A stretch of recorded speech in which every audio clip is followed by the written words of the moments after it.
to Pushback. I'm Aaron Maté. We're here today with Max Blumenthal. He is the senior editor of The Grayzone, author of many books, including his latest, The Management of Savagery. Welcome, Max. We're talking today about many topics. Let's start with Venezuela. You just had an exchange on a program called The Heat, which airs on CGTN, which to me really captured the mentality at the heart of the U.S. war right now on Venezuela, because you in this exchange, spoke to both a former Obama official and then also a member of the right-wing Venezuelan opposition. Before we go to the clip, why don't you set it up for us? Well, it was a remarkable opportunity and one that I wouldn't have had in U.S. corporate media, where no critics of the U.S. regime change policy towards Venezuela are allowed on air. So you have to go to state TV to actually have a real debate. And I got to be in the room with one top-level former NSC official who was involved in crafting Obama's policy towards Venezuela, and the former mayor of the Chacao district of Caracas, Ramon Muchacho, who was mayor basically during the most violent guarimbas, the most violent riots against the government, and presided over some of the most horrific crimes against Chavistas, against supporters of the government in that district. He basically whipped up the guarimbas that saw the burning to death of Orlando Figuera, a black man who was identified as a Chavista and then had gasoline spilled on him and was burned to death. And so, I wasn't going to waste the opportunity, although I had very little time, to not question the people I was in the room with about how they could justify a policy towards Venezuela that was quite clearly harming average civilians, masses of civilians. We're now 2 weeks out from the Trump administration announcing a total embargo on Venezuela, but this wouldn't have been possible without the 2015 decision by the Obama administration to label Venezuela a national security threat. And I think it's patently ridiculous to any sentient being that Venezuela posed no threat to U.S. national security. So it was my intention coming in to just politely ask Paula Garcia Tufro, who is cooling her heels at the Atlantic Council, which is NATO's unofficial think tank in Washington, funded by Saudi Arabia, Turkey, Bahrain, and the arms industry, as well as many oil companies seeking to get back into Venezuela, to ask her how she could justify labeling Venezuela as a national security threat. And I think the response, which was a total lack of response, just no substance, was really telling. So let's go to that. And so we'll see Max ask Paula Garcia Tufro of the Atlantic Council, formerly of the Obama administration. And then we see a member of the Venezuelan opposition, Ramon Muchacho. He weighs in as well. This is from CGTN America's The Heat. There's so many things that happen below the radar that we don't notice. 300,000 doses of insulin were not able to get into Venezuela in 2017, the year of the violent guarimbas, which were setting the streets on fire because Citibank refused to, they boycotted its purchase. This is the result of the Obama administration's designation of Venezuela as a national security threat in 2015. I want to ask Paula, because you were in the Obama administration, in what way was Venezuela a threat to U.S. national security? How does Venezuela threaten my security or the security of American citizens? Or was this not a tool to bring us to the crisis that we're in, to ratchet up Venezuela's economic crisis and harm ordinary civilians? So just if I may, go ahead and directly respond to that. So again, I would say from the Obama administration standpoint, the policy was very much one of support for the democratic movement in Venezuela. Which one would that be? It is never intended to be the one that staged a military coup? The Venezuelan. The movement that staged a military coup. Please let her finish firstly. Okay. You asked her a specific question. She's trying to answer. So I would just say, again, the policy was very much of support for democracy, support for democratic movement in Venezuela. It is never one to go after the Venezuelan people. I don't believe, certainly I know to be the case under the Obama administration, and I don't believe it to be the case today. How was Venezuela a national security threat to the United States? That was the specific language of this designation. In what way? I think I think there are many reasons to consider Venezuela and Maduro a threat to the U.S. population right here, right now, including drugs, including terrorism, support to terrorist groups, including Al Qaeda, Al-Qaeda. including the Colombian guerrilla being in Venezuela, the mass migrations of Venezuelans destabilizing the economy and the governments of Colombia, Brazil, Peru, Bolivia, and other How are they countries in the connected region. to Al-Qaeda? Sorry, how are they connected to Al-Qaeda? You've connected them to Al-Qaeda. It was the Obama administration that provided weapons to Al-Qaeda in Syria. We know that. But how is Maduro connected to Al-Qaeda? This is ridiculous. All right, so that was a clip from CGTN America. Max, let's take that piece by piece. Start with this non-response you got from Paula Garcia Tufro from the Obama administration, asking her what national security threat Venezuela posed to the U.S. She didn't answer your question. Yeah, because there's no answer to it. There's simply no way of justifying it except that this was a John Bolton-like, George W. Bush-like justification for regime change that wasn't questioned by Congress or anyone of any significance in the U.S. press that I remember at the time.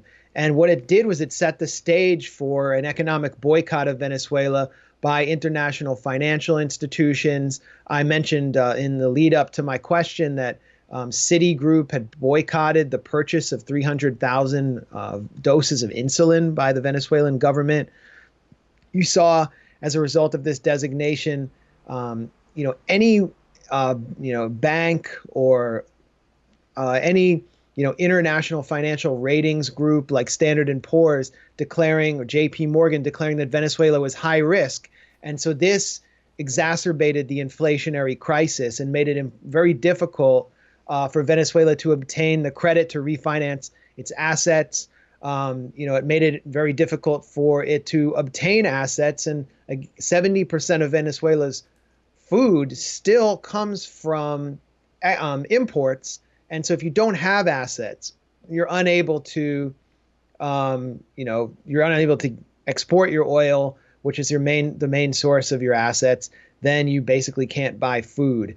And so it exacerbated the migration crisis as well. So you have someone sitting right next to me who is essentially involved in a titanic administrative crime where, she and her colleagues in the Obama White House were signing away lives with the stroke of a pen.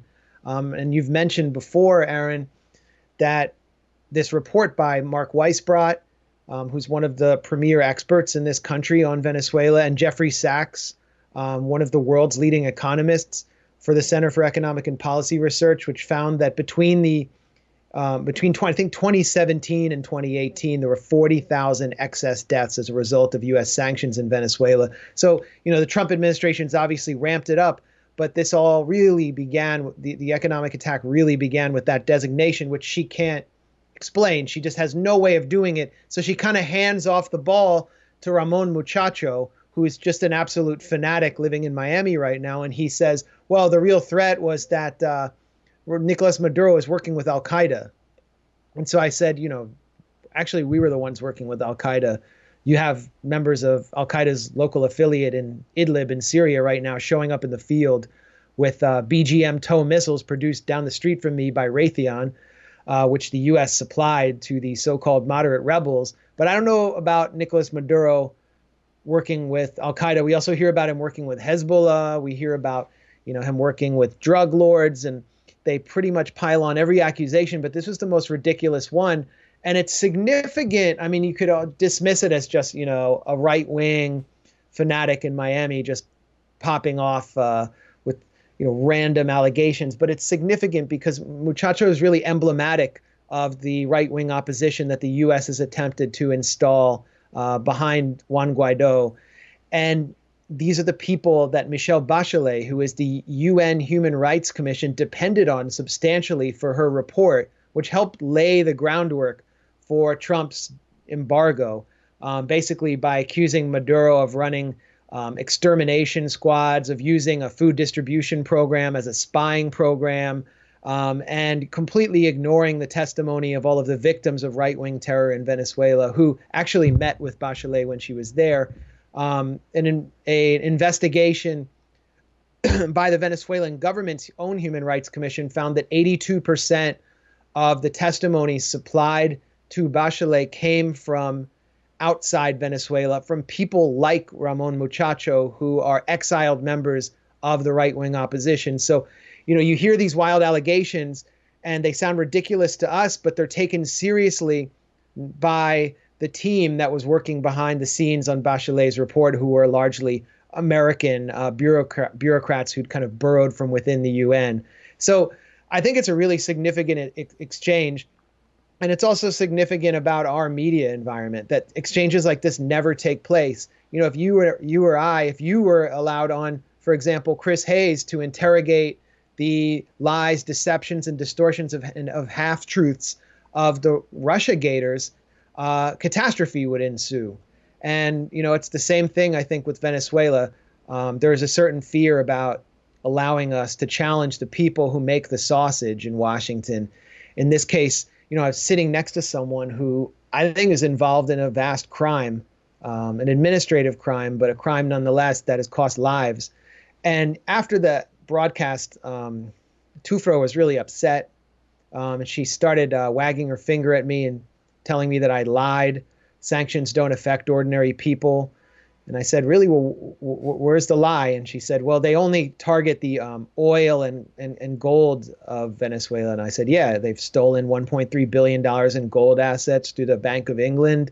Citgo, the state oil company's U.S. wing, has been basically entrusted to Juan Guaido's fake government in the U.S., and we don't know where that money's going. That's something like $7 billion in assets. When you deny the government these assets, as I said before, it cannot buy food or medicine, and it exacerbates an economic crisis and, deliberately is attempting to turn that economic crisis into a humanitarian crisis. I tried to point this out to her as we were walking down the hall. She was ignoring me.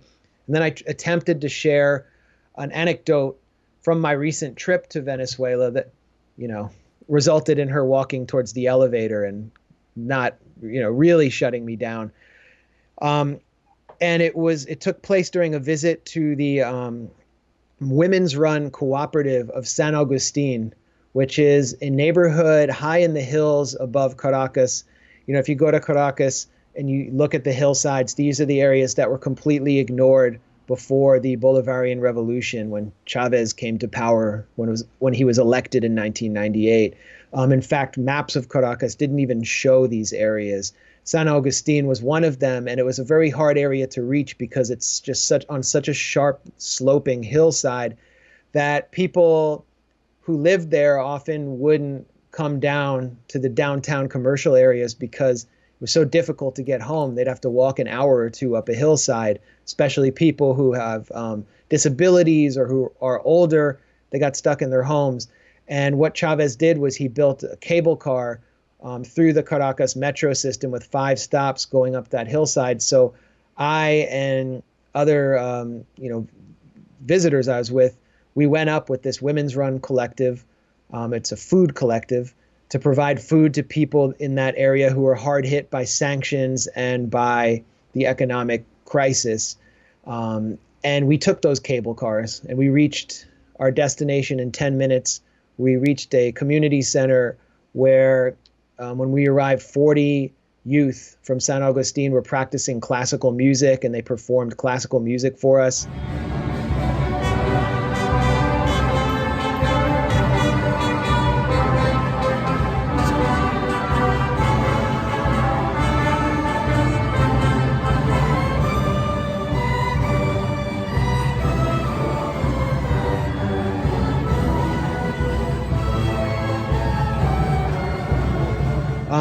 But what was really remarkable was that there were 2 stops that we couldn't reach on that cable car because the cable itself comes from Germany. It was built by a German company, and Germany is participating in the sanctions regime against Venezuela, and so the cable cannot be replaced. So people have to walk those extra 2 stops, and this is just one small snapshot of how the economic attack is affecting the most vulnerable people in Venezuela. And, again, I tried to tell the Atlantic Council fellow and former top-level Obama NSC official about this experience, and she was not interested in hearing it. And it's interesting to hear them try to rationalize these sanctions. Again, we're not talking about the Trump administration here, we're talking about the Obama circle. They'll claim that these are targeted sanctions only impacting a few top officials. We heard the same kind of talk in the 1990s when the Clinton administration was suffocating Iraq and killing, tens of thousands, if not hundreds of thousands of people because of their sanctions, that this is only meant for people at the top. But of course, in real life, the impact of these sanctions is always to hurt the people. And it's striking to hear her inability to respond to you when you ask her to justify the premise for those sanctions, this idea that Venezuela was a national security threat. And it's interesting to hear even today, people like Ben Rhodes openly saying that they still support sanctions on Venezuela. Let's go to a clip of him speaking on Pod Save America, the podcast, earlier this year. Again, I want him gone. Like, we should all be very clear, like, this would be good. I do think there's a different way to go about this, which is to be tightening the noose, to be tightening sanctions, but to be very intensively trying to negotiate with the different factions inside of Venezuela, frankly, talking to the Chinese and other countries about how to create some soft landing to a transitional government that can then hold an election. Yeah, I would love for Ben Rhodes to explain how Venezuela was a national security threat and how they justified this. But he's also come out and criticized the Trump administration reimposing sanctions on Cuba. So there is a cognitive dissonance there. Why is it okay to normalize with Cuba as the Obama administration did while ramping up the economic attack on Venezuela? It's obvious that there's a geopolitical agenda behind this and a deep cynicism, the same cynicism embodied by Madeleine Albright when she declared that the deaths of 500,000 children in Iraq due to U.S. sanctions was worth it. We have heard that 500,000 children have died. I mean, that's more children than died in Hiroshima. And is the price worth it? I think this is a very hard choice, but we think the price is worth it. I've seen, pretty fair criticism of the Lancet study that alleged that 500,000 children died. It doesn't matter because she said that even if 500,000 children died, that would still be worth it. And for these sociopaths, whether they're, former young, Twitter-centric former creative writing majors like Ben Rhodes, or they're, Zbigniew Brzezinski disciples like Madeleine Albright, there's just a sociopathic mentality that the cost is always worth it to achieve a geopolitical goal, which is to break down independent countries. And Venezuela is the key target in the Western Hemisphere, not only because it has the world's largest oil reserves, it has vast gold reserves, aluminum, rare earth minerals, but because it was able to project influence throughout the region and to begin to gradually decolonize the continent. What we're looking at right now, and actually at the Sao Paulo forum where Nicolas Maduro spoke beside the Cuban president Miguel Diaz-Canel, is the fourth stage, or is sort of the third stage of the of modern Latin American history. The first stage was the beginning, the beginning of the armed struggle through the Cuban Revolution, leading all the way through the Sandinista Revolution in the 1980s, and culminating with the 1998 electoral victory of Hugo Chavez. The second stage, according to Maduro and pretty much everyone I talked to who is part of this progressive wave, was what's known as the pink tide through Latin America, the integration of the hemisphere from Honduras through Nicaragua down to Ecuador through Rafael Correa, through Lula da Silva in Brazil, all the way down to Paraguay, Chile, although it was the most centrist member, Argentina. And Venezuela was really at the center of it through the ALBA program. It was the economic engine, and it expanded into the Caribbean. So all of these small Caribbean countries, which are still defending Venezuela at the Organization for American States, were participating in ALBA. And if you talk to anyone, whether they're from St. Kitts and Nevis or Honduras, at that time, 2006 through 2008 was a golden age economically, and people were doing better than they ever have before. We got to travel to Honduras. Our colleague Anya Parampil interviewed Manuel Zelaya, the ousted president who was removed in a coup under the watch and under orders from the Obama administration and Hillary Clinton's State Department. And this was the beginning of the third phase, which was the imperial counterattack against the progressive tide. And now we're kind of witnessing the sort of final battle, the ultimate battle. And I think this puts Venezuela on the front lines of the battle against empire. And so many forces, as in Syria, are converging there. China and Russia, even Turkey, countries that are committed to building a multipolar world, are converging there and trying to prevent this country from falling. It really is a war for national survival. And another way of looking at it is to look at the fake government of Juan Guaido, whether it's Calderon Juan Guaido Berti, being the Venezuelan opposition figure who's declared himself president of Venezuela, recognized by the U.S. Right. Guaido, he's kind of a nobody. He got 70,000. He was elected with 70,000 votes in the third or second least populous state of Venezuela. But behind him is basically a white collar mafia. You've got Carlos Vecchio, who's the fake ambassador here in D.C. And Vecchio was the former lawyer for ExxonMobil, which was kicked out of Venezuela when Hugo Chavez nationalized the oil. You got Calderon Berti, who's the fake ambassador of Venezuela in Colombia, from I think Vestra Energy, which is a major energy firm that's seeking to get its tentacles back into Venezuela. Then you have Jose Ignacio Hernandez, who is the prosecutor of the fake Venezuelan government, who has been prosecuting this case to seek to basically punish Venezuela's actual government for expropriating a Canadian mining company called Crystalex. And Hernandez himself turns out to have been a longtime paid expert witness for Crystalex, which is just a complete conflict of interest. But the point is, each of them, or Ricardo Hausman, who helped craft the coup and is at the Inter-American Development Bank in Washington, overseeing a lot of the economic policies attacking Venezuela. He's a former director of the IMF, or a former board member at the IMF.